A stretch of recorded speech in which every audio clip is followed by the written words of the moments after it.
Ladies and gentlemen, boys and girls, bees and knees, welcome! You've travelled far, you've travelled wide, through checkpoints and bioswamps, acid rain and radiation zones. But your journey is over, the time has come, and we are proud to present the mystical, the magical, the profoundly comical, and only occasionally tragical Pozzo and Grotsky's Electric Animal Circus! Your host for this evening's entertainments will be none other than the very master of masters of ceremonies, the lord of the dancing girls, the magnificent and shiny Pozzo the Great! Or, as I like to call him, me. And may I take this opportunity to say just how honoured we are to play here, in this illustrious and noble town of...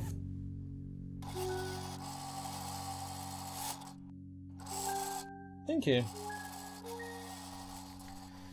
This noble town of Lesser Walthamston. Oh dear, really? But, sweet monkey, do we have a show lined up for you, you lucky, lucky people. Performing for you tonight will be Sedgwick, the astounding fortune-telling ant, Giganto, the giant dancing gorilla, the great Wazongo, the world's only illusionist panda, flexible Mistress Barbara, and her amazing contortionist cobras. If your fragile minds can handle the excitement, you will see all of this and more. But first, I want to tell you a story. Today marks the anniversary of the founding of our little endeavour, and I would like to share with you tonight the tale of how the circus came to be. There once was a boy named Igor Ivanovich Grotsky. He never had a father, never knew his mother. Where he first came from, who can say?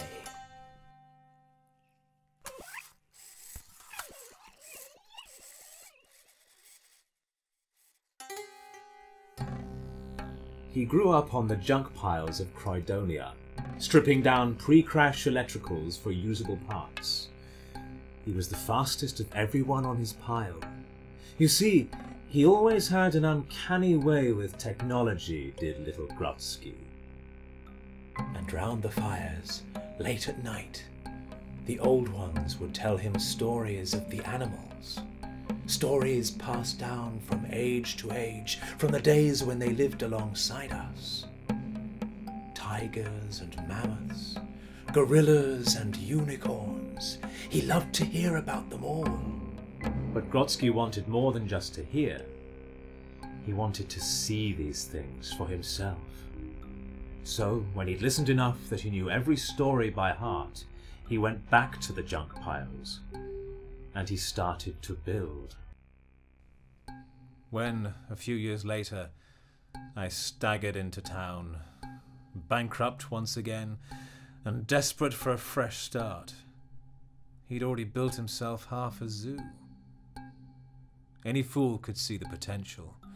All he needed was a little marketing pizzazz.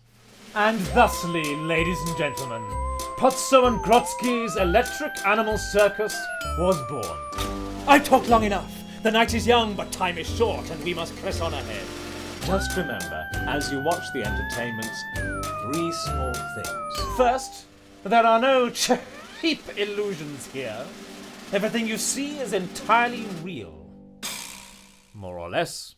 Second, we do not give, never have given, and never indeed shall give refunds. So don't ask. Finally, if you do happen to see Wilbert, my pet rabbit, do let me know. And now, ladies and gentlemen, dots and spots, lords and ladies, and all the rest, On with